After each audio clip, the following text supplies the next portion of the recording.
Welcome to Ron's Basement. Thank you for joining me today. I can't believe I'm uttering these words to you, but I do have not one, but two pieces of positive information about the gold market when the chief investment strategist from the world's largest, most successful hedge fund talks about gold and by default silver and the other precious metals.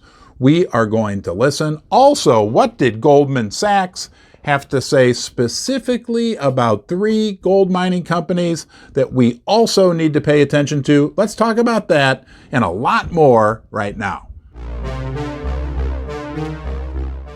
I'm going to share these two pieces of information with you, but I want you to think about this first.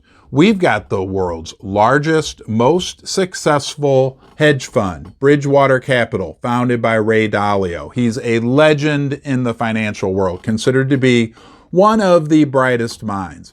And we have Goldman Sachs. Now look, I'm no big fan of Goldman Sachs, but they are very well respected. And when they talk about gold mining companies, people do listen. When we have those two firms both saying something very positive about the gold and the mining sector, that flows through to silver, the other precious metals.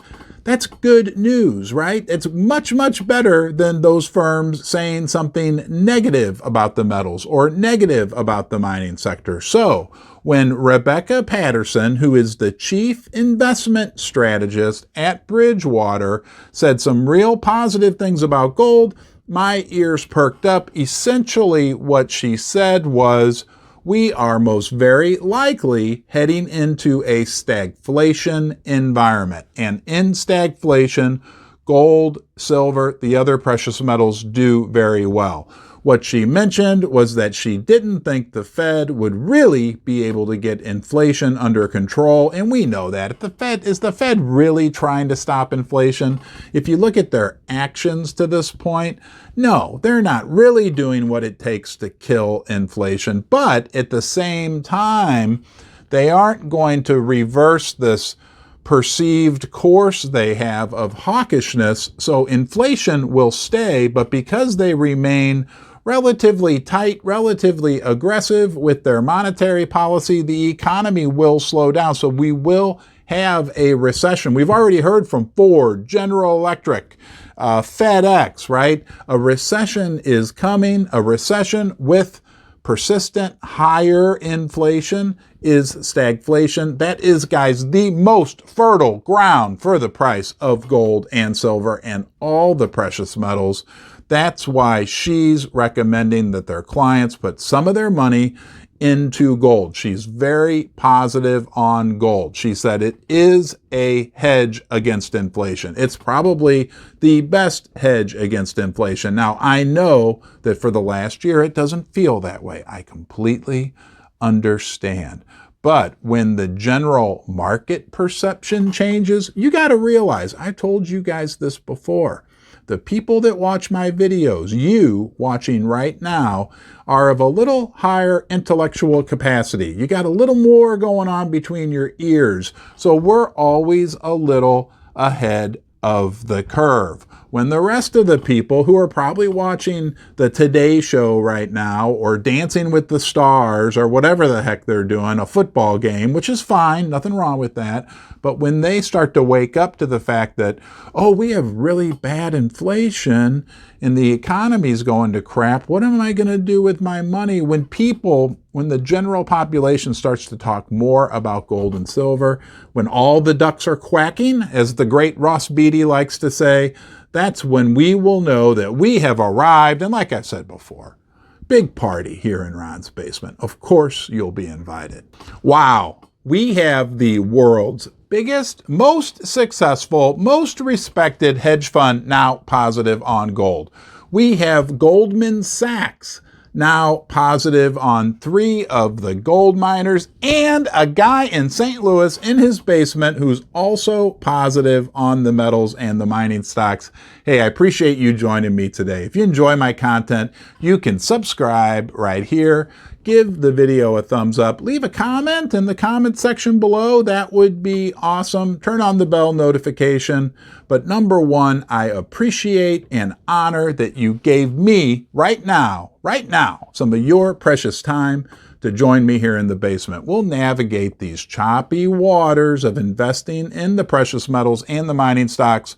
We'll do that together. We'll have some fun and some camaraderie. You are always welcome here. Let's quickly circle back to a few more things that Rebecca from Bridgewater Capital said. She said gold is a bargain right now, and she also pointed to robust demand coming from China, India, and the United States, obviously from an investment perspective. And that will only explode as people around the world start to realize they're going to need to do something with their money to protect themselves from inflation. And when the stock market looks bad, Bitcoin looks bad, real estate looks bad, everything else looks bad, you know who's over in the corner, shining bright?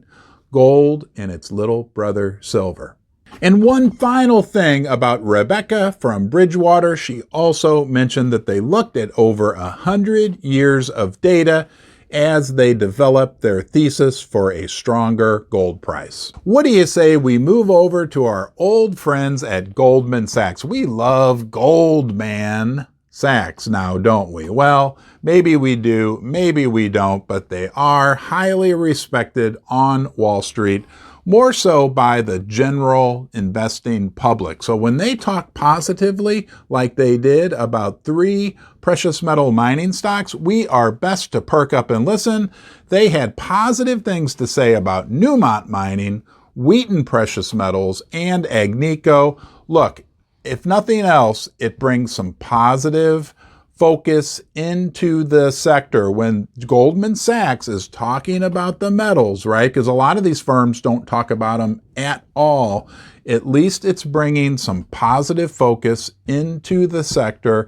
And as things start to heat up a little bit, that'll just be more and more people who can come into our favorite sector. Because like I've said 18 previous times, there's such a small amount of money invested in this sector. 0.5% of investable capital, and I think that's generous. It's probably more like 0.4% of investable capital in the world is in precious metals related investments.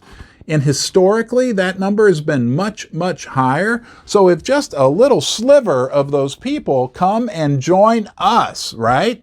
Come and join our party. Let's say that number goes up to 2%. Well, if we're at 0.4% now, that's a 5-fold increase. 5-fold increase in the amount of money in the precious metal sector. That could be great, awesome, fun party time for us who have suffered for the last year in this sector. Things could turn around quickly. Now, I don't have a crystal ball, right? You're looking at it. I'm sorry you have to look at this crystal ball, but that's the best I can do. So I could definitely be wrong. Don't make any investment decisions, any puppy adoption decisions, or any decisions based upon what I'm saying. Just my opinion, but I'm so happy that you decided to join me today in Ron's Basement. You know you're always welcome here, and I'm going to look forward to seeing you next time.